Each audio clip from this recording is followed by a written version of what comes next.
उन्हां दे नाल जोड़नगे संत बाबा हरि सिंह जी रंधावे वाले ते भगत कूरम जियां दे सामने स्थान च पाई खंडे वाटे का अमर संचार होया। उत्थे जिहड़े अमृत वलाखी ने किरपा करके पहुंचण की किरपालता करो जी। गुरु हरकृष्ण साहिब चैरिटेबल हॉस्पिटल वालों मैडिकल चैकअप कैंप लाया गया है। लोड़वंद जीव उत्थे भी लाभ प्राप्त करो। आओ मैं ज़्यादा समा ना लवां, महापुरखों पासों आपां गुरमत दियां ओ महान विचारां प्रेम दे नाल सरवण करिए जी। वाहिगुरु जी का खालसा, वाहिगुरु जी की फतेह। वाहिगुरु साहिब जीओ। एक ओंकार सतनाम करता पुरख निरभौ निर्वैर अकाल मूरत अजूनी सैभं गुर प्रसाद जप आद सच जुगाद सच है पी सच नानक होसी पी सच। गुरु नानक अंगद गुरु अमरदास पदबंद रामदास अर्जन गुरु बर श्री हरगोबिंद हरि राय हर कृष्ण गुर तेग बहादुर चंद। दसवें गोबिंद सिंह गुरु नमो चरण अरविंद। जिसमें है अमृत ज्ञान है मानक भगत वैराग गुरु ग्रंथ साहिब उदद बंदों कर अनुराग। श्री गुरु शब्द कमाए जिन जीते पंच विकार तिन संतन को बंदना सिर चरणन पर तार। जेता जियो पिंड सब तेरा तू अंतर जामी पुरख भगवान। दासन दास कहे जन नानक जिहा तू कराहे तिहा हाँ करी बख्यान। वाहिगुरु जी का खालसा, वाहिगुरु जी की फतेह। परम सत्कारयोग गुरु स्वरूप गुरु खालसा साध संगत जीओ। आप सरबत संगतां गुरु नानक दे पावन दरबार दे अंदर सुशोभित हो। जिथे गुरु नानक आप 11वें स्वरूप दे अंदर जोत ओहा जुगत साए सह काया फेर पलट। गुरु ग्रंथ कलयुग भयो श्री गुरु रूप महान। 10 पातशाहियां रूप एहो गुरु ग्रंथ जी जान। ऐसे सतगुरां दी पावन पवित्र हजूरी विच ऐसे घोर कलयुग के समय के अंदर जिथे कल कलेश का ही वरतारा वरत रहा है, बेचैनी बेचैनी है, उत्थे अपने हिरदियां नूं शांत करन दा कल ताती ठंडा हरना ये अवसर परमेश्वर वाहिगुरु ने तुहानू सानू सारिਆਂ ਨੂੰ बख्शिया है। आपां सारी संगत रूप के अंदर स्थित हाँ। सत्कारयोग महापुरुष संत बाबा ईश्वर सिंह जी लम्मियां वाले जिन्हां दे शरीर दे संस्कार तो लैके अज तक तुहाडे विच भी बहुत सारे प्रेमी होणगे जिहड़े ने उन्हां महापुरुषां दे दर्शन कीते ते उस वेले संस्कार वेले ते बाद दे विच सजे होए दीवान ਉਦੋਂ ਸੰਤ ਬਾਬਾ ਮਹਿੰਦਰ ਸਿੰਘ ਜੀਆਂ ਦੀ ਵੀ ਛੋਟੀ ਉਮਰ ਸੀ, ਦਾਸ ਦੀ ਵੀ। ਉਸ ਸਮਾਗਮ ਤੋਂ ਲੈ ਕੇ ਅੱਜ ਤੱਕ ਦਾਸ ਇਹਨਾਂ ਸਮਾਗਮਾਂ ਦੇ ਵਿੱਚ ਹਾਜ਼ਰ ਹੁੰਦਾ ਰਿਹਾ ਹੈ। ਗਾਹੇ ਬਗਾਹੇ ਕਿਤੇ ਕੋਈ ਐਸਾ ਸਮਾਂ ਵੀ ਹੋ ਸਕਦਾ ਹੈ ਕਿਸੇ ਮਜ਼ਦੂਰੀ ਕਰਕੇ ਕਿ ਹਾਜ਼ਰੀ ਨਾ ਭਰੀ ਗਈ ਹੋਵੇ, ਪਰ ਲਗਭਗ ਲੰਮੇ ਸਮੇਂ ਤੋਂ ਉਹਨਾਂ ਮਹਾਂਪੁਰਸ਼ਾਂ ਦੀ ਯਾਦ ਦੇ ਅੰਦਰ ਉਹਨਾਂ ਤੋਂ ਹੀ ਬਰੋਸਾਏ ਹੋਏ ਸੰਤ ਬਾਬਾ ਮਹਿੰਦਰ ਸਿੰਘ ਜੀ, ਜਿਨ੍ਹਾਂ ਨੇ ਚੜ੍ਹਦੀ ਉਮਰ ਦੇ ਵਿੱਚ, ਜਵਾਨੀ ਦੇ ਵਿੱਚ ਬੜਾ ਭਾਰੀ ਜਪ ਤਪ ਕੀਤਾ ਹੈ, ਬੜੀ ਕਠਿਨ ਘਾਲਣਾ ਘਾਲੀ ਹੈ। ਔਰ ਉਹਨਾਂ ਦੇ ਜਾਣ ਤੋਂ ਬਾਅਦ ਉਹਨਾਂ ਮਹਾਂਪੁਰਖਾਂ ਦੀ ਅਸੀਸ ਨਾਲ ਔਰ ਆਪਣੇ ਜਪ ਤਪ ਦੇ ਪ੍ਰਭਾਵ ਨਾਲ ਤੇ ਮਿਲ ਵਰਤਣ ਦੀ ਸ਼ਕਤੀ, ਤੁਹਾਡੇ ਸਹਿਯੋਗ ਦੀ ਬਹੁਤ ਵੱਡੀ ਲੋੜ ਸੀ। ਔਰ ਤੁਸੀਂ ਸਹਿਯੋਗ ਦਿੱਤਾ, ਵੱਡੀਆਂ ਵੱਡੀਆਂ ਇਮਾਰਤਾਂ ਬਣ ਗਈਆਂ, ਲੰਗਰ ਬਣਿਆ, ਗੁਰਦੁਆਰੇ ਸਾਹਿਬ ਦੀ ਇਮਾਰਤ ਬਣੀ ਹੈ। ਔਰ ਉਹਨਾਂ ਦੀ ਵਰਖਰਦਾਰ ਬਾਬਾ ਅਮਰੋਜ ਸਿੰਘ ਜੀ, ਜੋ ਬੜਾ ਯੋਗ ਪ੍ਰਬੰਧ ਕਰਨ ਯੋਗੀ ਹੋ ਗਏ ਹੈ, ਕਰ ਰਹੇ ਨੇ। ਸੰਤ ਬਾਬਾ ਸੁਰਿੰਦਰ ਸਿੰਘ ਜੀ, ਧੰਨਾ ਭਗਤ ਵਾਲੇ ਮਹਾਂਪੁਰਸ਼। ਔਰ ਹੁਣ ਮਹਾਂਪੁਰਸ਼ਾਂ ਨੇ ਤੇ ਜੋ ਸਿੱਧੇ ਕੀਰਤਨ ਦੁਆਰਾ ਮੁੱਲਾ ਪਰ ਗਰੀਬਦਾਸ ਬੜਾ ਸੁੰਦਰ ਸਥਾਨ ਬਣਾਇਆ ਹੈ। ਤੇ ਸੰਪਰਦਾ ਰਾੜਾ ਸਾਹਿਬ ਦੇ ਮਹਾਂਪੁਰਸ਼ਾਂ ਦੀ ਸੰਗਤ ਇਹਨਾਂ ਨੇ ਕੀਤੀ। ਬੜਾ ਰਸਦਾਇਕ ਕੀਰਤਨ, ਧਾਰਨਾ, ਵਿਚਾਰ ਆਪ ਜੀ ਨੂੰ ਸਰਵਣ ਕਰਾਏ। ਔਰ ਸੰਤ ਬਾਬਾ ਮਹਿੰਦਰ ਸਿੰਘ ਜੀ ਭੜੀ ਵਾਲੇ ਤੇ ਸੰਪਰਦਾਈ ਵਿਦਵਾਨ, ਉਹਨਾਂ ਨੇ ਆਪ ਜੀ ਨੂੰ ਨਿਹਾਲ ਕਰਨਾ ਹੈ। ਲਗਭਗ 1 ਵਜੇ ਦੇ ਕਰੀਬ ਸੰਤ ਬਾਬਾ ਲਖਵੀਰ ਸਿੰਘ ਜੀ ਰਤਵਾੜੇ ਵਾਲੇ ਮਹਾਂਪੁਰਸ਼ ਪਹੁੰਚ ਜਾਣਗੇ। ਦਾਸ ਦੇ ਨਾਲ ਫੋਨ ਤੇ ਗੱਲ ਹੋਈ ਸੀ। ਸੋ ਆਓ, ਜੋ ਸਮਾਂ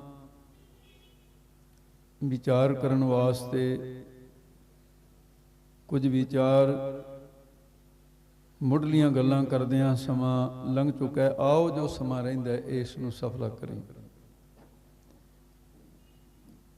ਗੁਰੂ ਅਰਜਨ ਦੇਵ ਜੀ ਦੇ ਪਾਵਨ ਸ਼ਬਦ ਦੁਆਰਾ ਸੰਤ ਹਮਾਰੀ ਓਟ ਸਤਾਣੀ, ਸੰਤ ਹਮਾਰਾ ਗਹਿਣਾ ਦੇ ਇਹ ਬਚਨ ਤੁਸੀਂ ਮਹਾਂਪੁਰਸ਼ਾਂ ਦੇ ਕੋਲੋਂ ਸਰਵਣ ਕੀਤੇ। ਤੇ ਆਓ, ਸੰਤ ਸ਼ਬਦ ਦੀ ਜਿਹੜੀ ਪਰਿਭਾਸ਼ਾ ਹੈ, ਸੰਤ ਸ਼ਬਦ ਅਸਲ ਦੇ ਵਿੱਚ ਯੋਗ ਰੂੜੀ ਸ਼ਬਦ ਸੀ, ਜਿਹੜਾ ਅੱਜ ਰੂੜੀਵਾਦੀ ਸ਼ਬਦ ਬਣ ਗਿਆ। ਖਿਮਾ ਕਰ, ਉਹਦਾ ਕਾਰਨ ਇਹ ਹੈ ਵੀ ਜਿਹੜੇ ਆਮ ਸੰਸਾਰੀ ਲੋਕਾਂ ਦੇ ਨਾਲੋਂ ਵੀ ਜਿਨ੍ਹਾਂ ਦਾ ਜੀਵਨ ਦਾ ਪੱਧਰ ਬਹੁਤ ਨੀਵਾਂ ਹੋ ਚੁੱਕਾ ਹੈ, ਜਦੋਂ ਇਹ ਸ਼ਬਦ ਦਾ ਪ੍ਰਯੋਗ ਉੱਥੇ ਹੋਣ ਲੱਗ ਪਿਆ ਤਾਂ ਫਿਰ ਇਹ ਸ਼ਬਦ ਦਾ ਵੀ ਅਪਮਾਨ ਹੋਣ ਲੱਗ ਪਿਆ। ਉਸ ਵੇਲੇ ਫਿਰ ਰੂੜੀਵਾਦੀ ਸ਼ਬਦ ਬਣ ਗਿਆ। ਹੈ ਯੋਗ ਰੂੜੀ ਸ਼ਬਦ ਸੀ। ਤੇ ਕੁਝ ਨਾਸਤਿਕਾਂ ਦਾ ਤਾਂ ਖਿਆਲ ਇਹ ਹੈ ਵੀ ਕਿਸੇ ਵਿਅਕਤੀ ਨੂੰ ਵੀ ਸੰਤ ਨਹੀਂ ਕਹਿਣਾ ਚਾਹੀਦਾ। ਇਹ ਨਾਸਤਿਕ ਸੋਚ ਹੈ। ਇਹ ਵੀ ਉਨੇ ਹੀ ਗਲਤ ਨੇ ਜਿੰਨਾ ਪਖੰਡ ਕਰਨ ਵਾਲੇ ਗਲਤ ਹਨ। ਅਸਲ ਦੇ ਵੀ ਸਾਡੇ ਸਿੱਖ ਪੰਥ ਨੂੰ ਨੁਕਸਾਨ ਹੀ 2 ਥਾਵਾਂ ਤੋਂ ਹੋਇਆ ਹੈ। ਔਰ ਜਿੰਨੀ ਦੇਰ ਤੱਕ ਗੁਰੂ ਨਾਨਕ ਦੀ ਸਿੱਖੀ ਸੁਚੇਤ ਨਹੀਂ ਹੁੰਦੀ, ਇਹ ਨੁਕਸਾਨ ਦਿਨ ਪਰ ਦਿਨ ਹੋ ਰਿਹਾ ਹੈ। ਔਰ ਅਜੇ ਕਿਸੇ ਪਾਸੇ ਦੀ ਰੋਕਥਾਮ ਵਾਲੀ ਗੱਲ ਨਜ਼ਰ ਵੀ ਨਹੀਂ ਆ ਰਹੀ। ਸਿੱਖੀ ਨੂੰ ਘਾਟਾ ਜਿਹੜਾ ਪੈ ਰਿਹਾ ਉਹ ਇਸੇ ਗੱਲ ਦਾ ਪੈ ਰਿਹਾ। ਅਸਲ ਦੇ ਵਿੱਚ ਜਿਹੜੀ ਲੱਕੜ ਹੈ, ਭਾਵੇਂ ਬਹੁਤ ਕੀਮਤੀ ਲੱਕੜ ਕਿਉਂ ਨਾ ਹੋਵੇ, ਉਹਨੂੰ 2 ਥਾਂ ਤੇ ਖਤਰਾ ਹੈ। ਉਹਦਾ ਨੁਕਸਾਨ 2 ਥਾਂ ਤੇ ਹੁੰਦਾ ਹੈ। ਇੱਕ ਤਾਂ ਜੇ ਲੱਕੜ ਦੇ ਵਿੱਚ ਘੁਣ ਲੱਗ ਜਾਏ तो ਵਿੱਚੇ ਵਿੱਚ ਲੱਕੜ ਉੱਪਰੋਂ ਸਾਬਤ ਦਿਖਦੀ ਹੈ ਤੇ ਘੁਣ ਵਿੱਚੇ ਵਿੱਚ ਲੱਕੜ ਨੂੰ ਖਾ ਜਾਂਦਾ ਹੈ ਔਰ ਕਮਜ਼ੋਰ ਕਰ ਦਿੰਦਾ ਹੈ। ਤੇ ਦੂਸਰਾ ਜੇ ਲੱਕੜ ਤੇ ਸਿਉਂਕ ਚੜ ਜਾਏ ਤਾਂ ਸਿਉਂਕ ਉਸ ਨੂੰ ਬਾਹਰੋਂ ਖਾਂਦੀ ਹੈ ਤੇ ਜਿਹੜਾ ਉਸ ਨੂੰ ਘੁਣ ਲੱਗਿਆ ਉਹ ਅੰਦਰੋਂ ਖਾਂਦਾ ਹੈ। ਦੋਨਾਂ ਦਾ ਹੀ ਲੱਕੜ ਨੂੰ ਖਾਣ ਦਾ ਮਨੋਰਥ। ਤੇ ਇੱਕ ਖਾਣ ਵਾਲਾ ਹਰ ਇੱਕ ਦੇ ਨਜ਼ਰ ਪੈਂਦਾ ਹੈ ਤੇ ਇੱਕ ਖਾਣ ਵਾਲਾ ਬਿਲਕੁਲ ਨਜ਼ਰ ਨਹੀਂ ਪੈ ਰਿਹਾ। ਜੇ ਮੈਂ ਇਹਨਾਂ ਦੋਨਾਂ ਦੇ ਵਿੱਚੋਂ ਚੋਣ ਕਰਾਂ ਵੀ ਦੋਨਾਂ ਚੋਂ ਖਤਰਨਾਕ ਕਿਹੜਾ ਹੈ, ਤਾਂ ਮੈਂ ਕਹਾਂਗਾ ਔਰ ਤੁਹਾਡੇ ਵਿੱਚੋਂ ਬਹੁਤ ਸਿਆਣੇ ਜਿਹੜੇ ਗੁਰਮੁਖ ਨੂੰ ਮੇਰੀ ਇਸ ਗੱਲ ਨਾਲ ਸਹਿਮਤ ਵੀ ਹੋਣਗੇ ਵੀ ਘੁਣ ਜਿਹੜਾ ਉਹ ਸਿਉਂਕ ਨਾਲੋਂ ਖਤਰਨਾਕ ਹੈ। ਕਿਉਂ? ਸਿਉਂਕ ਦਿਸ ਰਹੀ ਹੈ, ਕਿਤੇ ਨਾ ਕਿਤੇ ਉਸ ਨੂੰ ਝਾੜਿਆ ਜਾ ਸਕਦਾ ਹੈ, ਦਿਸ ਰਹੀ ਹੈ, ਉਹ ਤੋਂ ਬਚਾਅ ਕੀਤਾ ਜਾ ਸਕਦਾ ਹੈ, ਪਰ ਘੁਣ ਦਿਸ ਨਹੀਂ ਰਿਹਾ। ਇਸ ਕਰਕੇ ਉਹਨੇ ਖਾ ਕੇ ਬਿਲਕੁਲ ਕਮਜ਼ੋਰ ਕਰਦਾ। ਪਤਾ ਉਦੋਂ ਹੀ ਲੱਗ ਜਦੋਂ ਸਰੀਰ ਟੁੱਟ ਜਾਂਦਾ ਹੈ, ਲੱਕੜ ਟੁੱਟ ਜਾਂਦੀ ਹੈ। ਇਸ ਤਰ੍ਹਾਂ ਸਿੱਖੀ ਨੂੰ ਕੁਝ ਘੁਣ ਦੀ ਤਰ੍ਹਾਂ ਲੋਕ ਲੱਗ ਗਏ ਔਰ ਕੁਝ ਸਿਉਂਕ ਦੀ ਤਰ੍ਹਾਂ ਲੱਗ ਗਏ। ਸਿੱਖੀ ਦੀ ਸਿਉਂਕ ਹੈ ਨਾਸਤਿਕ ਸੋਚ। ਗੱਲਾਂ ਗੁਰਮਤਿ ਦੀਆਂ ਕਰਦੇ ਕਰਦੇ ਕਿਵੇਂ ਸਿੱਖੀ ਦੇ ਸਿਧਾਂਤਾਂ ਨੂੰ ਕੱਟ ਰਹੇ ਨੇ, ਜਿਵੇਂ ਕੀੜਾ ਖਾ ਰਿਹਾ ਤੇ ਇਉਂ ਖਾ ਰਹੇ ਨੇ, ਦਿਨ ਪਰ ਦਿਨ ਖਾ ਰਹੇ ਨੇ। ਔਰ ਬਹੁਤ ਸਾਰੇ ਲੋਕ ਉਹਨਾਂ ਦੀ ਫਿੱਟ ਥਾਪਣ ਵਾਲੇ ਵੀ ਹੋ ਗਏ, ਜਿਹੜੇ ਇਹੋ ਜਿਹੀ ਮਾੜਾ ਕਰਮ ਕਰਨ ਵਾਲਿਆਂ ਦਾ ਸਾਥ ਦੇਣ ਵਾਲੇ ਵੀ ਬਹੁਤ ਸਾਰੇ ਹੋ ਗਏ। ਮਾੜੇ ਬੰਦੇ ਦੇ ਮਾੜੇ ਕਰਮਾਂ ਨਾਲੋਂ ਉਹ ਬੰਦਾ ਉਦੋਂ ਵੀ ਮਾੜਾ ਜਿਹੜਾ ਮਾੜੇ ਦਾ ਸਾਥ ਦੇ ਰਿਹਾ। ਇਸ ਕਰਕੇ ਸਿੱਖੀ ਦੀ ਕਮਜ਼ੋਰੀ ਦਾ ਕਾਰਨ ਬਣ ਰਿਹਾ ਹੈ। ਨਾਸਤਿਕ ਸੋਚ ਵਿੱਚੇ ਵਿੱਚ ਖਾ ਰਹੀ ਹੈ ਤੇ ਗੱਲਾਂ ਗੁਰਮਤਿ ਦੀਆਂ ਕਰਦੇ ਕਰਦੇ ਤੁਹਾਨੂੰ ਪਤਾ ਨਹੀਂ ਲੱਗਣ ਦੇਣਾ ਕਿ ਤੁਹਾਡੇ ਕਾਲਜੇ ਨੂੰ ਕੈਂਚੀ ਕਦੋਂ ਉਹਨਾਂ ਨੇ ਤੁਹਾਡੀਆਂ ਆਂਦਰਾਂ ਕਦੋਂ ਵੱਢ ਦਿੱਤੀਆਂ, ਜਿਨ੍ਹਾਂ ਰਾਹੀਂ ਖੂਨ ਦਿਲ ਦਿਮਾਗ ਨੂੰ ਜਾ ਰਿਹਾ। ਨਾਸਤਿਕ ਸੋਚ ਜਿਹੜੀ ਹੈ ਘੁਣ ਦੀ ਤਰ੍ਹਾਂ ਸਾਡੀ ਸਿੱਖੀ ਨੂੰ ਲੱਗ ਗਈ। ਇਹ ਤੋਂ ਵੀ ਸੁਚੇਤ ਹੋਣ ਦੀ ਲੋੜ ਹੈ। ਜਿਹੜਾ ਪਖੰਡ ਹੈ ਇਹ ਸਿਉਂਕ ਹੈ, ਇਹ ਦਿਸਦਾ ਵੀ ਹੈ। ਜਦੋਂ ਕੋਈ ਪਖੰਡ ਕਰੇਗਾ ਤੇ ਉਹਦੇ ਚਾਲ ਚੱਲਣ, ਕਿਉਂਕਿ ਪਖੰਡ ਤਾਂ ਕਰਨਾ ਹੀ ਬਾਹਰ ਦਿਖਾਵੇ ਦੇ ਵਿੱਚ ਹੈ, ਉਹ ਤਾਂ ਜਦੋਂ ਹੀ ਫੜਿਆ ਜਾਊਗਾ ਹੀ ਪਖੰਡ ਕਰ ਰਿਹਾ।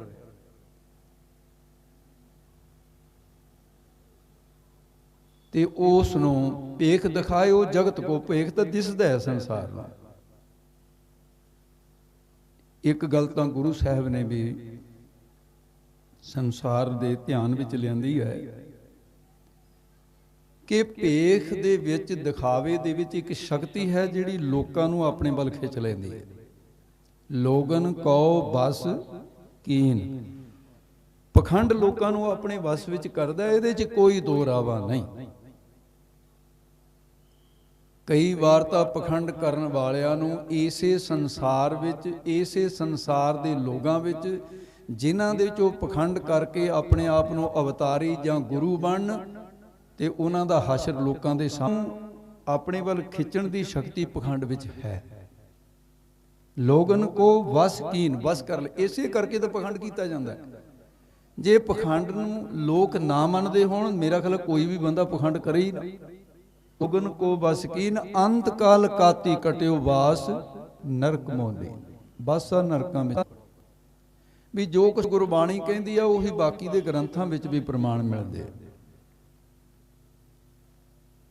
ਤੇ ਸੰਤ ਸ਼ਬਦ ਦੀ ਪਰਿਭਾਸ਼ਾ ਵਿੱਚ ਕੋਸ਼ ਕਰਤਾ ਨੇ ਜੋ ਉਹਦੇ ਅਰਥਾਂ ਵਿੱਚ ਲਿਖਿਆ ਹੈ,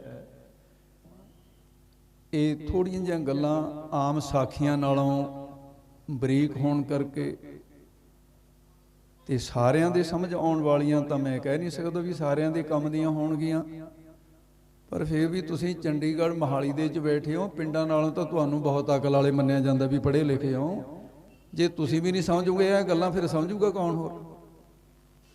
ਤੁਹਾਡੇ ਤੇ ਤਾਂ ਅਸੀਂ ਯਕੀਨ ਕਰਦੇ ਹਾਂ ਵੀ ਤੁਹਾਡੇ ਚਾਹੇ ਦੁਨਿਆਵੀ ਅੱਖਰੀ ਚਾਰ ਪੜ੍ਹੇ ਆ ਵੀ ਪੜ੍ਹੇ ਹੁੰਦੇ ਹੋ ਤੁਸੀਂ ਪਿੰਡ।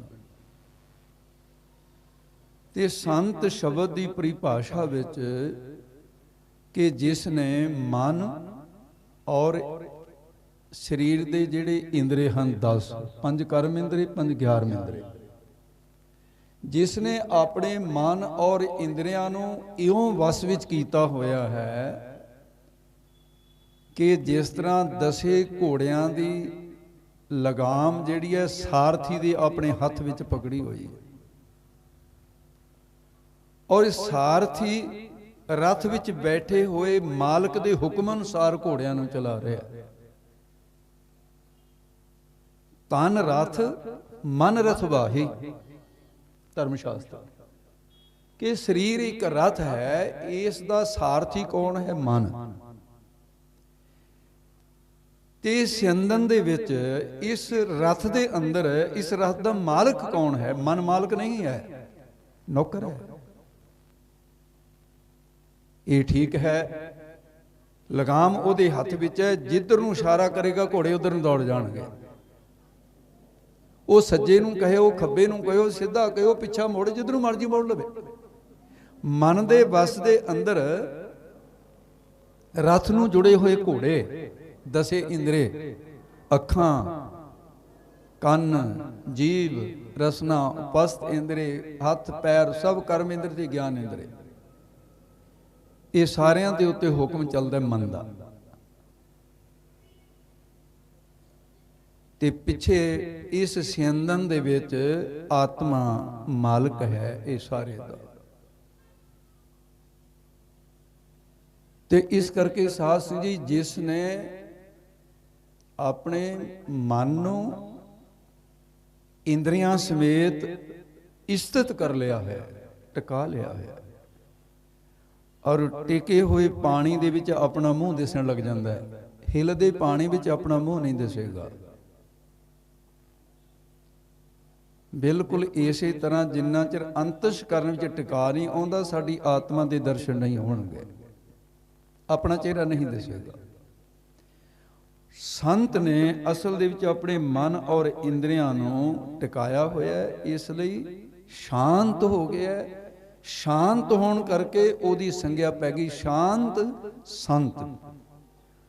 ਮਹਾਂਪੁਰਖ ਆਪਣੇ ਬਚਨ ਤੋਂ ਵੀ ਜਿਹੜਾ ਮੇਰੇ ਨਾਲ ਹੋਇਆ ਸੀ, 15 ਮਿੰਟ ਪਹਿਲਾਂ ਦਰਸ਼ਨ ਦੇ ਰਹੇ ਹੈ। ਸੰਤ ਬਾਬਾ ਲਖਵੀਰ ਸਿੰਘ ਜੀ ਆਣ ਪਹੁੰਚੇ ਹੈ, ਆਪ ਨੂੰ ਨਿਹਾਲ ਕਰਨਾ ਹੈ। ਤੋ ਮੈਂ ਬੇਨਤੀ ਕਰ ਰਿਹਾ ਸੀ ਵੀ ਮਨ ਨੂੰ ਸ਼ਾਂਤੀ ਟਿਕਾ ਦੇ ਵਿੱਚ ਹੈ। ਟਿਕਿਆ ਹੋਇਆ ਮਨ ਹੈ ਜਿਹੜਾ ਇਹ ਸ਼ਾਂਤ ਹੋ ਜਾਂਦਾ ਹੈ, ਖਿੰਡਿਆ ਹੋਇਆ ਮਨ ਅਸ਼ਾਂਤ ਹੋ ਜਾਂਦਾ ਹੈ। ਬਸ ਗੱਲ ਇੰਨੀ ਕਹਿ ਜੇ ਸਮਝ ਆ ਜਾਵੇ, ਅਮਲ ਵਿੱਚ ਆ ਜਾਵੇ, ਤਾਂ ਫਿਰ ਬਹੁਤੇ ਮਹੀਨੇ ਜਾਂ ਸਾਲ ਨਹੀਂ ਲੱਗਦੇ ਸ਼ਾਂਤ ਹੋਣ ਨੂੰ। ਨਾ ਸਮਝ ਵਿੱਚ ਆਵੇ, ਸ਼੍ਰੀਮਾਨ ਸੰਤ ਗਿਆਨੀ ਗੁਰਬਚਨ ਸਿੰਘ ਜੀ ਪਿੰਡਰਾਂ ਵਾਲੇ ਮਹਾਂਪੁਰਸ਼ਾਂ ਦਾ ਇੱਕ ਬਚਨ ਹੈ, ਉਹ ਮਨ ਦੀ ਪ੍ਰਥਾ ਹੈ। ਮਹਾਰਾਜ ਜੀ ਉੱਪਰ ਆ ਜਾਓ।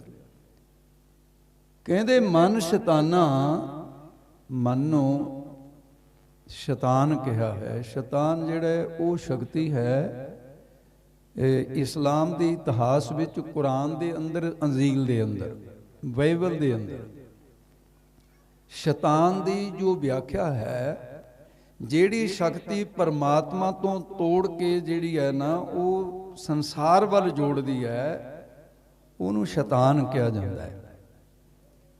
ਇਹ ਮਨ ਹੈ ਜਿਹੜਾ, ਇਹਨੂੰ ਸ਼ੈਤਾਨ ਕਹਿ। ਕਹਿੰਦੇ ਮਨ ਸ਼ੈਤਾਨਾ ਬੇਈਮਾਨਾ, ਬੜੇ ਸਿੱਧੇ ਜਿਹੇ ਸ਼ਬਦ ਮਹਾਂਪੁਰਖਾਂ ਦੇ।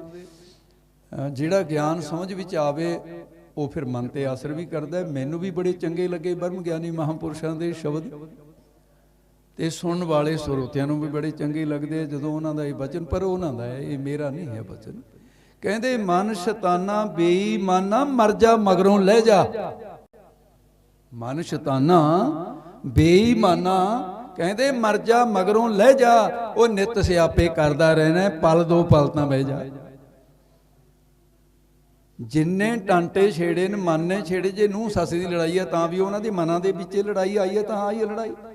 ਪਿਓ ਪਿੱਤ ਦੀ ਲੜਾਈ ਹੈ ਤੇ ਗਵਾਂਢੀ ਗਵਾਂਢੀ ਦੀ ਲੜਾਈ ਆ, ਦੇਸ਼ਾਂ ਦੇਸ਼ਾਂ ਦੀ, ਇਹ ਤਾਂ ਮਨ ਦੇ ਝਗੜੇ ਨੇ।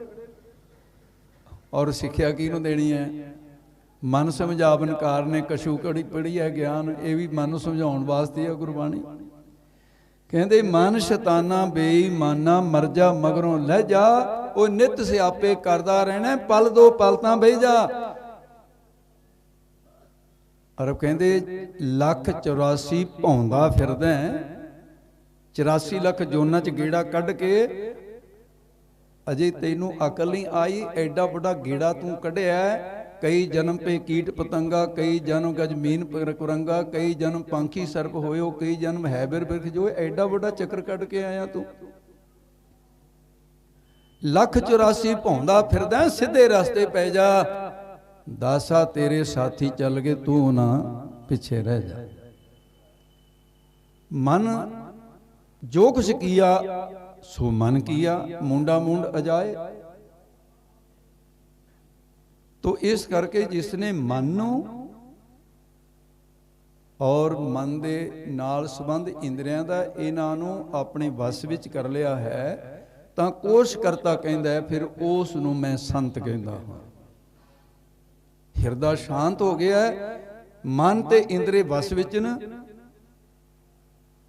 ਤੇ ਫਿਰ ਉਹ ਕਹਿੰਦੇ ਸ਼ਾਂਤ ਹੈ, ਸ਼ਬਦ ਦੇ ਨਾਲ ਜੁੜਿਆ ਹਰ ਵੇਲੇ। ਕਲ ਤਾਤੀ ਠੰਡਾ ਹਰ ਨਾਉ, ਕਹਿੰਦੇ ਫਿਰ ਉਹ ਉਸ ਨੂੰ ਦੀ ਸੰਗਿਆ ਸੰਤ ਹੋ ਗਏ। ਤੇ ਦੂਸਰਾ ਅਰਥ ਇਸ ਦਾ ਕੀਤਾ ਹੈ ਕਿ ਸੰਤ ਕਹਿ ਦਈਏ ਤਾਂ ਵਿਦਵਾਨ ਕਿਹਾ ਜਾਂਦਾ ਹੈ, ਜੇ ਵਿਦਵਾਨ ਕਹਿ ਦਈਏ ਪੰਡਿਤ ਕਿਹਾ ਜਾਂਦਾ ਹੈ। ਕਹਿੰਦੇ ਭਾਵੇਂ ਪੰਡਿਤ ਕਹਿ ਦੋ, ਭਾਵੇਂ ਵਿਦਵਾਨ ਕਹਿ ਦੋ, ਭਾਵੇਂ ਸੰਤ ਕਹਿ ਦੋ, ਕਹਿੰਦੇ ਪ੍ਰਯਾਵਾਚੀ ਸ਼ਬਦ ਨੇ। ਇੱਕ ਪੱਖ ਵਿੱਚ ਵਿਦਵਾਨ ਨੂੰ ਸੰਤ ਕਿਹਾ ਜਾਂਦਾ, ਪੰਡਿਤ ਕਿਹਾ ਜਾਂਦਾ, ਵਿਦਵਾਨ ਕਿਹਾ ਜਾਂਦਾ। ਇਸ ਕਰਕੇ ਇਹ ਅਰਥ ਵੀ ਮੈਂ ਉਸੇ ਦਾਇਰੇ 'ਚ ਰਹਿ ਕੇ ਤੁਹਾਡੇ ਨਾਲ ਗੱਲ ਕਰ ਰਿਹਾ ਕਿ ਜਿਹੜੇ ਮੇਰੇ ਕਹੇ ਹੋਏ ਦਾ ਮੇਰੇ ਕੋਲ ਕੋਈ ਕਿਸੇ ਸ਼ਾਸਤਰਕ ਪ੍ਰਮਾਣ ਹੈ, ਮੇਰੇ ਕੋਲ ਸਬੂਤ ਹੈ ਕਿ ਕਿੱਥੇ ਲਿਖਿਆ ਹੋਇਆ, ਉਹ ਇਸ ਤਰ੍ਹਾਂ ਬੋਲਣ ਦਾ ਕੋਈ ਫਾਇਦਾ ਨਹੀਂ ਹੁੰਦਾ। ਆਪਣੀ ਕਹੀ ਗੱਲ ਅਸੀਂ ਸਾਬਤ ਨਾ ਕਰ ਸਕੀਏ ਤੇ ਫਿਰ ਉਹਦਾ ਫਾਇਦਾ ਕੀ ਹੋਇਆ? ਤੋ ਇਸ ਕਰਕੇ ਤੇ ਤੀਸਰੇ ਅਰਥ ਵਿੱਚ ਕਿਹਾ ਹੈ ਕਿ ਉੱਤਮ ਔਰ ਸ੍ਰੇਸ਼ਟ, ਯਾਨੀ ਆਮ ਸੰਸਾਰ ਦੇ ਲੋਕਾਂ ਨਾਲੋਂ ਜੀਵਨ ਪਵਿੱਤਰ ਹੋ ਗਿਆ ਹੋਵੇ, ਆਮ ਲੋਕਾਂ ਦੇ ਨਾਲੋਂ ਉਹਦੇ ਸਰੀਰ ਵਿੱਚ ਗੁਣ ਵੱਧ ਹੋਣ, ਸ੍ਰੇਸ਼ਟ ਹੋਵੇ। ਜੋ ਲੋਕਾਂ ਵਿੱਚ ਮਲੀਨਤਾ ਹੈ ਉਹਦੇ ਸਰੀਰ ਵਿੱਚ ਨਾ ਹੋਵੇ, ਸਵੱਛ ਹੋਵੇ। ਕਹਿੰਦੇ ਉੱਤਮ ਔਰ ਸ੍ਰੇਸ਼ਟ ਵਿਅਕਤੀ ਨੂੰ ਸੰਤ ਕਿਹਾ ਜਾਂਦਾ। ਇਹ ਤੀਸਰਾ ਅਰਥ ਹੈ ਸੰਤ ਦਾ। ਚੌਥਾ ਸੰਤ ਦਾ ਅਰਥ ਜਿਹੜਾ ਹੈ, ਤੇ ਉਹਨਾਂ ਵੀਰਾਂ ਨੂੰ ਖਾਸ ਕਰਕੇ ਸੁਣਨਾ ਚਾਹੀਦਾ ਹੈ ਜਿਹੜੇ ਘੁਣ ਦੀ ਤਰ੍ਹਾਂ ਲੱਗੇ ਹੋਏ, ਜਿਨ੍ਹਾਂ ਦੀ ਮੈਂ ਗੱਲ ਪਹਿਲਾਂ ਕੀਤੀ ਹੈ ਵੀ ਘੁਣ ਅੰਦਰੋਂ ਖਾਂਦਾ ਹੈ, ਜਿਹੜੇ ਸਿੱਖੀ ਨੂੰ ਅੰਦਰੋਂ ਖਾਣ ਲੱਗੇ ਨੇ। ਨਾਸਤਕ ਜਿਹੜੇ ਕਹਿੰਦੇ ਨਾ, ਉਹਨਾਂ ਨੇ ਇੱਕ ਝਾੜੂ ਲਿਆ ਹੋਇਆ ਹੈ, ਵੈਸੇ ਤਾਂ ਕੂੜਾ ਸਿਮਰਨ ਵਾਸਤੇ ਹੁੰਦਾ ਹੈ, ਪਰ ਇੱਕ ਨਵਾਂ ਹੀ ਝਾੜੂ ਚੱਕ ਲਿਆ ਜਿਹੜਾ ਸੰਤਾਂ ਨੂੰ ਸਿਮਰਦਾ ਫਿਰਦਾ। ਕਹਿੰਦੇ ਸੰਤ ਨਾ ਕਿਹਾ ਕਰੋ ਕਿਸੇ ਨੂੰ। ਸੰਤ ਸ਼ਬਦ ਇੱਕ ਇਹੋ ਜਿਹਾ ਘਿਰਨਾਯੋਗ ਬਣਾਇਆ ਜਾ ਰਿਹਾ ਵੀ ਨਾ ਓਏ ਲੋਕੋ ਸੰਤ ਨਾ ਕਹੋ ਕਿਸੇ ਨੂੰ, ਸੰਤ ਤਾਂ ਹੁੰਦਾ ਹੀ ਨਹੀਂ ਕੋਈ। ਬਲਕਿ ਕੀ ਕਹਿੰਦੇ ਕੀ ਨੇ, ਸੰਤ ਦਾ ਜੀ ਗੁਰੂ ਸਾਹਿਬ ਅਸੀਂ ਆਪ ਹੈ। ਸੰਤ ਕੋਈ ਬੰਦਾ ਨਹੀਂ ਹੁੰਦਾ, ਇਹ ਗੁਰੂ ਦਾ ਵਾਚਕ ਸ਼ਬਦ ਹੈ। ਪਹਿਲੀ ਤਾਂ ਗੱਲ ਹੈ ਵੀ ਇਉਂ ਲੱਗਦਾ ਹੈ ਉਹਨਾਂ ਵੀਰਾਂ ਨੇ ਗੁਰੂ ਗ੍ਰੰਥ ਸਾਹਿਬ ਨੂੰ ਚੰਗੀ ਤਰ੍ਹਾਂ ਪੜ੍ਹਿਆ ਨਹੀਂ। ਪੜ੍ਹਿਆ ਤਾਂ ਹੋਊਗਾ ਪਰ ਚੰਗੀ ਤਰ੍ਹਾਂ ਨਹੀਂ ਪੜ੍ਹਿਆ। ਸੈਂਕੜੇ ਪ੍ਰਮਾਣ, ਸੈਂਕੜੇ ਪ੍ਰਮਾਣਾਂ ਦੇ ਸਵਾਲ ਬਣਾ ਕੇ ਉਹਨਾਂ ਤੋਂ ਪੁੱਛਿਆ ਜਾ ਸਕਦਾ ਵੀ ਆਹ ਦੱਸ। ਤੇ ਸਤਿਗੁਰੂ ਮਹਾਰਾਜ ਸਾਹਿਬ ਜੀ ਫਿਰ ਸਾਧੋ ਮਨ ਕਾ ਮਾਨ ਤਿਆਗੋ, ਤੇ ਗੁਰੂ ਸਾਹਿਬ ਜੀ ਆਪਣੇ ਵੱਡੇ ਗੁਰੂਆਂ ਨੂੰ ਕਹਿ ਰਹੇ ਨੇ ਵੀ ਤੁਸੀਂ ਹੰਕਾਰ ਤਿਆਗ ਦਿਓ। ਕਿਹਨੂੰ ਕਿਹਾ ਹੈ? ਸਤਿਗੁਰ ਤੁਮਕੋ ਹੋਏ ਦਇਆਲਾ, ਸੰਤ ਸੰਗ ਤੇਰੀ ਪ੍ਰੀਤ, ਦੋਨੇ ਸ਼ਬਦ ਇਕੱਠੇ ਨੇ। ਸਤਿਗੁਰੂ ਵੀ ਹੈਗਾ ਤੇ ਸੰਤ ਵੀ ਇਹਦੇ ਵਿੱਚ ਹੈਗਾ। ਇਹ ਅਸੀਸ ਹੈ ਵੀ ਤੈਨੂੰ ਸਤਿਗੁਰੂ ਤੇਰੇ ਤੇ ਦਿਆਲੂ ਰਹਿਣ, ਸੰਤਾਂ ਨਾਲ ਤੇਰੀ ਪ੍ਰੀਤੀ ਬਣੀ ਰਹੇ। ਆਵੋ ਸੰਤ ਪਿਆਰਿਓ, ਅਕਥ ਕੀ ਕਰਾਂ ਕਹਾਣੀ। फिर ये आवाज़ दिती है ਜਿਹੜੇ ਪਹਿਲੇ ਗੁਰੂ ਸੀ ਵੀ ਗੁਰੂ ਅਰਜਨ ਦੇਵ ਜੀ ਜਾਂ ਗੁਰੂ ਅਮਰਦਾਸ ਜੀ ਕਹਿੰਦੇ ਨੇ ਗੁਰੂ ਨਾਨਕ ਸਾਹਿਬ ਨੂੰ ਵੀ ਆ ਜਾਓ ਆਪਾਂ ਕੱਤ ਦੀ ਕਹਾਣੀ ਕਰੀਏ। ਉਹ ਭਾਈ 2 ਤੇ 2 4 ਹੁੰਦੇ ਨੇ, ਇਹਨੂੰ 5 ਨਾ ਬਣਾਉਣ ਬੈਠੋ, ਬਣਨੇ ਨਹੀਂ। ਸੱਤ ਸ਼ਬਦ ਦੇ ਵਿੱਚ ਕਿਸੇ ਪ੍ਰਮਾਣਿਕ ਗ੍ਰੰਥ ਨੂੰ ਪੜ੍ਹਤਾ ਲਓ ਜਿਨ੍ਹਾਂ ਨੂੰ ਪੰਥ ਦੇ ਵੱਲੋਂ ਪ੍ਰਮਾਣਤਾ ਮਿਲੀ ਹੋਈ ਹੈ। ਮੈਂ ਉਹਦੀ ਗੱਲ ਕਰਦਾ, ਮਹਾਨ ਕੋਸ਼ ਤੇ ਕਰਤਾ ਕਾਹਨ ਸਿੰਘ ਨਾਭਾ ਲਿਖਦੇ ਨੇ ਕਿ ਸੰਤ ਗੁਰੂ ਨਾਨਕ ਦੇ ਘਰ ਦੇ ਵਿੱਚ ਸਿੱਖ ਦੀ ਸੰਗਿਆ ਸੰਤ ਹੈ। ਜਾਣੇ ਗੁਰੂ ਨਾਨਕ ਦੇ ਸਿੱਖ ਨੂੰ ਸਿੱਖ ਕਹਿ ਲੋ ਤਾਂ ਸੰਤ ਕਿਹਾ ਗਿਆ, ਜੇ ਸੰਤ ਕਹਿ ਲੋ ਤਾਂ ਵੀ ਸਿੱਖ ਕਿਹਾ ਗਿਆ। ਇਹ ਦੂਸਰੀ ਬਾਤ, ਸੰਤ ਦਾ ਹਿਰਦਾ ਸ਼ਾਂਤ, ਤੇ ਜਿੰਨੀ ਉਹਨਾਂ ਦੇ ਅੰਦਰ ਸ਼ਾਂਤੀ ਹੈ ਉਹੇ ਜਿਹੇ ਉਹਦੇ ਕਰਤਵ ਜਿਹੜੇ ਨੇ। ਅੱਜ ਉਹ ਜਿਹੜੀ ਮੈਂ ਧੀਰਜਤਾ ਵਾਲੀ ਗੱਲ ਮੈਂ ਦੇਖਦਾ ਆਪਣੇ ਭਾਈਚਾਰੇ ਵਿੱਚ, ਮੈਨੂੰ ਉਹ ਸੰਤ ਬਾਬਾ ਅਜੀਤ ਸਿੰਘ ਜੀ ਨਸਲ ਪਰ ਵਾਲਿਆਂ ਤੋਂ ਵੱਧ ਮੈਨੂੰ ਧੀਰਜਤਾ ਲੱਭੀ ਨਹੀਂ ਕਿਸੇ ਹੋਰ ਦੇ ਵਿੱਚ, ਜਿੰਨੀ ਉਹ ਸਿਖਰ ਸੀ ਧੀਰਜਤਾ ਦੀ। ਉਹਨਾਂ ਦੀ ਦਾੜੀ ਨੂੰ ਹੱਥ ਪਾ ਲਿਆ ਸ਼ਰਾਬੀ ਨੇ, ਬਹੁਤ ਵੱਡੀ ਬਾਤ ਹੈ।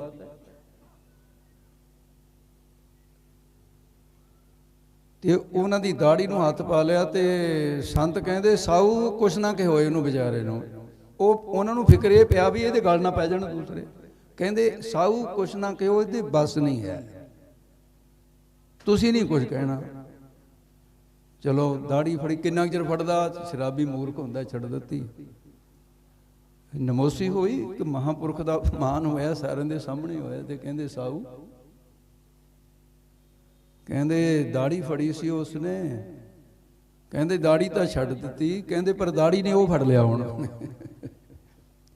ਉਸ ਬਹਾਨੇ ਵੀ ਉਸ ਦਾ ਭਲਾ ਕਰ ਦਿੱਤਾ। ਸੰਤ ਬਾਬਾ ਅਜੀਤ ਸਿੰਘ ਜੀ ਹੰਸਾਲੀ ਵਾਲਿਆਂ ਦੀ ਦਾੜੀ ਕੈਂਚੀ ਨਾਲ ਮੁੰਨ ਦਿੱਤੀ। ਨੇ ਇਹ ਤਾਂ ਫੜੀ ਹੈ, ਕੈਂਚੀ ਨਾਲ ਮੁੰਨ ਦਿੱਤੀ। ਮੈਂ ਗਵਾਂਢ ਚ, ਮੈਨੂੰ ਇਸ ਕਰਕੇ ਪਤਾ ਹੈ। ਇੱਥੋਂ ਛੱਡ ਕੇ ਹਜ਼ੂਰ ਸਾਹਿਬ ਚਲੇ ਗਏ। ਅਰਜੀ ਨੇ ਮੁੰਨੀ, ਮੈਨੂੰ ਉਹਦਾ ਵੀ ਪਤਾ, ਸਾਡੇ ਗਵਾਂਢ ਚੋਂ ਹੀ ਸੀ ਉਹ ਵੀ। ਥਾਣੇਦਾਰ ਆ ਕੇ ਕਹਿੰਦਾ ਬਾਬਾ ਜੀ ਇੱਕ ਵਾਰੀ ਨਾਂ ਲੈ ਦਿਓ, ਤੂੰ ਤੁਹਾਡੇ ਨਾਂ ਲੈ।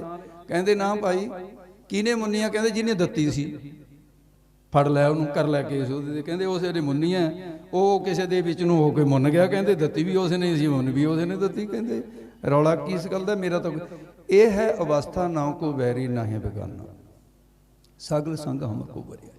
ਕ੍ਰੋਧ ਹੈ ਹੀ ਨਹੀਂ। ਜਾਂ ਫਿਰ ਹੁਣ ਵਾਲੀ ਪੀੜ੍ਹੀ ਦੇ ਵਿੱਚ ਮੈਂ ਦੇਖਦਾ ਵੀ, ਮੈਂ ਮੂੰਹ ਤੇ ਬੈਠਿਆਂ ਦੀ ਗੱਲ ਨਹੀਂ ਕਰਦਾ, ਵੀ ਸੰਤ ਬਾਬਾ ਲਖਵੀਰ ਸਿੰਘ ਦੀ ਧੀਰਜਤਾ ਦੀ ਵੀ ਮੈਂ ਦਾਵਤ ਦਿੰਦਾ ਵੀ ਚਲੋ ਇਸ ਤਰ੍ਹਾਂ ਦੇ ਖਿਮਾ ਵਾਲੇ ਮਹਾਂਪੁਰਸ਼ ਸਾਡੇ ਵਿੱਚ ਮੌਜੂਦ ਨੇ। ਇਹ ਮੈਂ ਹੁਣ ਬਹੁਤਾ ਸਮਾਂ ਨਹੀਂ ਲਾਉਣਾ ਚਾਹੁੰਦਾ ਤੇ ਮੈਂ ਥੋੜੇ ਸਮੇਂ 'ਚ ਸਮਾਪਤੀ ਕਰਦਾ। ਦੋ ਕੁ ਗੱਲਾਂ ਜ਼ਰੂਰੀ ਨੇ।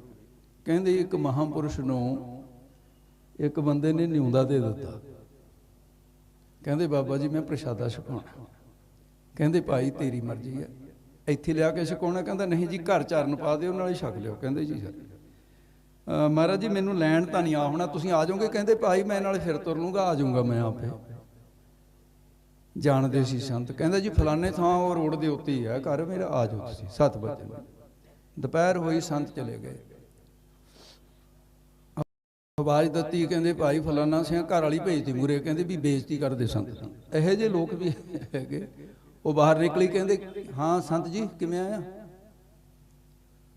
ਕਹਿੰਦੇ ਬੀਬੀ ਤੇਰੇ ਘਰ ਵਾਲਾ ਨਿਉਂਦਾ ਦੇ ਕੇ ਗਿਆ ਸੀ, ਰੋਟੀਆਂ ਮੈਂ ਪਕਾਉਣੀਆਂ, ਘਰ ਵਾਲੇ ਨੇ ਪਕਾਉਣੀਆਂ, ਚਲੇ ਜਾ ਇੱਥੋਂ। ਬੇਲੜ ਨਾ ਹੋਣ ਕਿਸੇ ਥਾਂ ਦੇ। ਆਖੇ ਹੈ ਜੀ ਸੰਤ ਨੇ ਬੁਲਾਇਆ ਜੀ, ਫਲਾਨਾ ਢਿਮਕਾ। ਕਹਿੰਦੇ ਅੱਛਾ ਭਾਈ ਭਲਾ ਹੋਵੇ। 7 ਵਜੇ ਮੁੜ ਗਏ ਸੰਤ। ਤੇ ਬਾਅਦ ਦੇ ਵਿੱਚ ਸ਼ਾਮ ਦੇ ਟਾਈਮ ਫੇਰ ਪਹੁੰਚ ਗਿਆ। ਕਹਿੰਦਾ ਮਹਾਰਾਜ ਜੀ ਅਸਲ ਦੇ ਵਿੱਚ ਕੀ ਹੋਇਆ ਨਾ? ਕਹਿੰਦਾ ਮੈਂ ਘਰ ਵਾਲੀ ਨੂੰ ਕਹਿਣਾ ਹੀ ਭੁੱਲ ਗਿਆ ਵੀ ਰੋਟੀ ਪਕਾ ਦੇ, ਵੀ ਕਸੂਰ ਤਾਂ ਉਹਦਾ ਵੀ ਨਹੀਂ ਹੈ। ਕਹਿੰਦੇ ਨਾ ਭਾਈ ਕਸੂਰ ਤਾਂ ਨਾ ਉਹਦਾ ਨਾ ਤੇਰਾ, ਕਿਸੇ ਦਾ ਵੀ ਨਹੀਂ ਹੈ। ਕਹਿੰਦੇ ਮਹਾਰਾਜ ਜੀ ਫਿਰ ਹੁਣ ਦੇਖੋ ਮੇਰੇ ਤਾਂ ਮਨ ਤੇ ਬੜਾ ਭਾਰ ਪੈ ਗਿਆ, ਤੁਸੀਂ ਕੱਲ ਨੂੰ ਜ਼ਰੂਰ ਆ ਜਾਓ। ਸੰਤ ਕਹਿੰਦੇ ਆ ਜਾਵਾਂਗੇ। ਅਗਲੇ ਦਿਨ ਫੇਰ ਚਲੇ ਗਏ। ਤੇ ਅਗਲੇ ਦਿਨ ਫੇਰ ਬੇਇੱਜ਼ਤੀ ਕਰ ਦਿੱਤੀ। ਸੰਤ ਫੇਰ ਮੋੜ ਦਿੱਤਾ ਤੇ ਫੇਰ ਚਲਿਆ ਗਿਆ। ਸੰਤਾਂ ਨੇ ਨਹੀਂ ਇਤਰਾਜ਼ ਕੀਤਾ। ਤੇ ਆਖਰ ਮੁੱਕਦੀ ਗੱਲ ਜੀ ਤੀਸਰੀ ਵਾਰ ਸੰਤਾਂ ਨੂੰ ਕਹਿੰਦਾ ਜੀ ਦੇਖੋ ਮੈਂ ਤਾਂ ਹੁਣ ਇਹ 2 ਵਾਰੀ ਤੁਹਾਡਾ ਅਪਮਾਨ ਮੇਰੇ ਘਰ, ਕਹਿੰਦਾ ਮੇਰੇ ਘਰ ਵਾਲੀ ਨੇ ਕਰ ਦਿੱਤਾ, ਕਹਿੰਦਾ ਵੀ ਮੈਂ ਤਾਂ ਜੀ ਮਰ ਜੂ ਇਹਦੇ ਨਾਲ ਜੇ ਤੁਸੀਂ ਨਾ ਆਏ। ਕਹਿੰਦੇ ਨਾ ਭਾਈ ਮਰਨਾ, ਮੈਂ ਆ ਜਾਊਂਗਾ ਕੱਲ ਨੂੰ। ਫਿਰ ਪ੍ਰਸ਼ਾਦਾ ਤਿਆਰ ਕੀਤਾ ਜੀ। ਤੀਸਰੇ ਦਿਨ ਸੰਤ ਫੇਰ ਆ ਗਏ, ਫੇਰ ਨਿਕਲਿਆ ਆਪ। ਕਹਿੰਦਾ ਓਏ ਬਸ਼ਰਮਾ, ਜਿਹਦੇ ਨਾਲ ਇੱਕ ਵਾਰੀ ਹੋ ਜਾਵੇ ਕੁੱਤੇ ਖਾਣੀ, ਕਹਿੰਦਾ ਉਹ ਸਾਰੀ ਜ਼ਿੰਦਗੀ ਨਹੀਂ ਭੁੱਲਦਾ। ਕਿਹਾ ਜਾ ਬਸ਼ਰਮ ਹੈ ਤੂੰ, ਤੈਨੂੰ ਸੰਤ ਕਿਹਨੇ ਬਣਾਤਾ? ਕਹਿੰਦਾ ਰੋਟੀ ਨਹੀਂ ਸੀ ਖਵਾਉਣੀ, ਮੈਂ ਤਾਂ ਤੇਰਾ ਅਪਮਾਨ ਕਰਨਾ ਸੀ, ਜਾ ਚਲਿਆ ਜਾ ਜਿੱਥੋਂ ਆਇਆ। ਕਹਿੰਦਾ ਜੀ ਸਤਿਗੁਰ ਜੀ। ਚਲੇ ਗਏ। ਫਿਰ ਪਹੁੰਚਿਆ, ਫਿਰ ਸੱਚੀ ਵਿੱਚ ਹੀ ਪਹੁੰਚਿਆ। ਗਲ ਵਿੱਚ ਪਾਇਆ ਪੱਲਾ, ਅੱਖਾਂ ਭਰੀਆਂ, ਡੰਡੌਤ ਕਰਕੇ ਮੱਥਾ ਟੇਕ ਕੇ ਕਹਿੰਦਾ ਸੰਤ ਜੀ ਅਸਲ ਦੇ ਵਿੱਚ ਮੈਂ ਤਾਂ ਤੇਰੀ ਪਰਖਣਾ ਕੀਤੀ ਸੀ ਵੀ ਤੈਨੂੰ ਕ੍ਰੋਧ ਆਉਂਦਾ ਕਿ ਨਹੀਂ ਆਉਂਦਾ। ਮੈਂ ਤਾਂ ਤੇਰੇ ਗੁੱਸੇ ਦੀ ਪਰਖਣਾ ਕੀਤੀ ਸੀ, ਤੇ ਰੋਟੀ ਤਾਂ ਤੈਨੂੰ ਖਵਾਉਣੀ ਹੈ, ਪਰ ਐਸੀ ਬਾਤ ਨਹੀਂ। ਅੱਜ ਤਾਂ ਮੈਂ ਦੇਖਦਾ ਸੀ ਵੀ ਕ੍ਰੋਧ ਜਾਗਦਾ ਕਿ ਨਹੀਂ। ਕਹਿੰਦੇ ਭਾਈ ਜਿਹੜੇ ਚੁੱਲ੍ਹੇ ਦੇ ਵਿੱਚ ਸਵਾਹ ਦੇ ਵਿੱਚ ਵੀ ਅੱਗ ਨਾ ਹੋਵੇ, ਕਹਿੰਦੇ ਫੂਕਾਂ ਮਾਰਨ ਦੇ ਨਾਲ ਕਹਿੰਦੇ ਆਪਣੇ ਮੂੰਹ ਤੇ ਸਵਾਹ ਪੈ ਜਾਂਦੀ ਹੁੰਦੀ ਹੈ। ਕਹਿੰਦੇ ਇੱਥੇ ਅੱਗ ਹੈ ਨਹੀਂ ਜਿਹੜੇ ਚੁੱਲ੍ਹੇ 'ਚ ਤਾਂ ਫੂਕਾਂ ਮਾਰੀਆਂ ਨੇ। ਇਸਤਤ ਧਰਮ ਖਿਮਾ ਕੇ ਸੰਗਾ, ਧਰਮ ਕ੍ਰੋਧ ਕਰ ਹੋਤ ਵਿਪ। ਰਜਬ ਚਲੇ ਨਾ ਕ੍ਰੋਧ ਵੱਲ।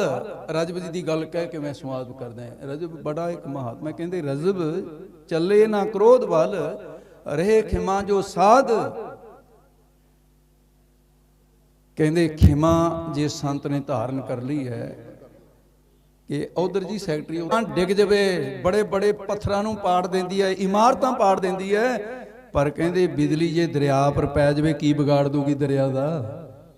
ਰਜਬ ਕਹਿੰਦੇ ਨੇ ਇਸੇ ਤਰ੍ਹਾਂ ਤੇ ਸੰਤ ਮਹਾਂਪੁਰਸ਼ ਹੁੰਦੇ ਨੇ, ਉਹਨਾਂ ਦੇ ਕੋਲ ਖਿਮਾ ਦੀ ਇੱਕ ਦਰਿਆ ਹੈ, ਖਿਮਾ ਦਾ। ਇਸ ਦਾ ਧਰਮ ਖਿਮਾ ਕੀ ਸੰਗਾ, ਧਰਮ ਕ੍ਰੋਧ ਕਰ ਹੋ।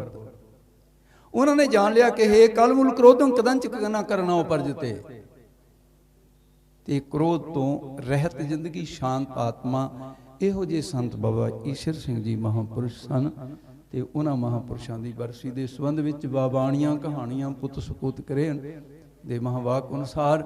ਤੇ ਸੰਤ ਬਾਬਾ ਮਹਿੰਦਰ ਸਿੰਘ ਜੀ ਜਿਨ੍ਹਾਂ ਨੇ ਇਹ ਸਮਾਗਮ ਹਰ ਸਾਲ ਦੀ ਤਰ੍ਹਾਂ, ਤੇ ਗੁਰੂ ਕਿਰਪਾ ਕਰੇ ਆਓ ਅਗਲਾ ਪ੍ਰੋਗਰਾਮ ਜਿਹੜਾ ਹੈ ਮਹਾਂਪੁਰਖਾਂ ਦਾ ਅਨਾਉਂਸ ਕਰਨਗੇ। ਸਕੱਤਰ ਬਹੁਤ ਸੂਝਵਾਨ ਔਰ ਬੜੇ ਸ਼ਬਦਾਵਲੀ ਸ਼ੁੱਧ ਵਾਲਾ, ਪੜ੍ਹਿਆ ਲਿਖਿਆ ਸੱਜਣ ਔਰ ਚੰਗੀ ਵਧੀਆ ਜੌਬ ਕਰਨ ਵਾਲੇ, ਉਹਨਾਂ ਨੇ ਬਾਬਾ ਅਮਰੋਜ ਸਿੰਘ ਜੀ ਨੇ ਇਹਨਾਂ ਨੂੰ ਸਟੇਜ ਦੀ ਜ਼ਿੰਮੇਵਾਰੀ ਦਿੱਤੀ ਹੋਈ ਹੈ। ਆਓ ਜੈਸਾ ਹੁਕਮ ਕਰਨਗੇ, ਜੈਸਾ ਮਹਾਂਪੁਰਸ਼ਾਂ ਵੱਲੋਂ, ਕਿਉਂਕਿ ਸੈਕਟਰੀ ਨੇ ਆਪਣੇ ਕੋਲੋਂ ਨਹੀਂ ਕੁਝ ਕਰਨਾ ਹੁੰਦਾ, ਜਿਵੇਂ ਜਿਵੇਂ ਉਹਦਾ ਅਨਾਉਂਸ ਕਰਨਾ ਹੁੰਦਾ। ਸਰਵਣ ਕਰੋ ਜੀ। ਦਾਸ ਦੀਆਂ ਭੁੱਲਾਂ ਖਿਮਾ ਕਰਨੀਆਂ। ਜੋ ਵਿਚਾਰ ਗੁਰਮਤਿ ਦੇ ਸਮਝ ਆ ਗਏ ਹੋਣ ਤੇ ਚੰਗੇ ਲੱਗੇ, ਉਹਨੇ ਹਿਰਦੇ 'ਚ ਵਸਾ ਲੈਣਾ। ਤੇ ਜੇ ਕੋਈ ਗੁਰਮਤਿ ਸਿਧਾਂਤ ਤੋਂ ਉਲਟ ਗੱਲ ਕਹੀ ਹੋਵੇ, ਜੇ ਆਪ ਪਰਖਣਾ ਆ ਵੀ ਤਾਂ ਪਾਰਖੋ ਥਾਪੋ।